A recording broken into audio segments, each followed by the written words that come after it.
లోక్సభ ఎన్నికలు సమీపిస్తున్న వేళ కాంగ్రెస్ పార్టీ తమ ప్రచార కార్యక్రమాల్లో వేగం పెంచింది. ఈ క్రమంలోనే నారాయణపేట జిల్లాలో భారీ బహిరంగ సభను ఏర్పాటు చేసేందుకు కాంగ్రెస్ పార్టీ సన్నాహకాలు చేస్తోంది.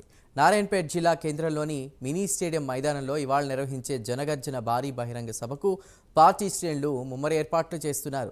సభా వేదికతో పాటు ప్రజలు కూర్చోవడానికి వీలుగా కుర్చీలు కూడా ఏర్పాటు చేస్తున్నారు.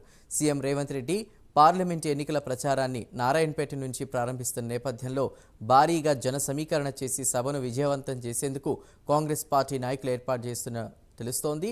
ఈ సభకు 50,000 నుంచి 1,00,000 వరకు కూడా ప్రజలు హాజరు కానున్నారని, వారికి ఎలాంటి ఇబ్బందులు కలగకుండా అన్ని ఏర్పాట్లు చేస్తున్నట్లు పార్టీ శ్రేణులు ఇప్పటికే తెలియజేశాయి. ముఖ్యమంత్రి మనం ఎంతో ప్రేమగా గెలిపించుకున్న ముఖ్యమంత్రి రేవంత్ రెడ్డి గారు మన నారాయణపేట నియోజకవర్గానికి రాబోతున్నారు. ఏదైతే ఆ రోజు తుక్కుగడాల్లో జాతీయ సభ కింద జనజాతర నిర్వహించడం జరిగిందో, ఈసారి తెలంగాణలో మన ప్రచారం అనేది కూడా ఎక్కడి నుంచి మొదలు పెట్టాలంటే నారాయణపేట నుంచి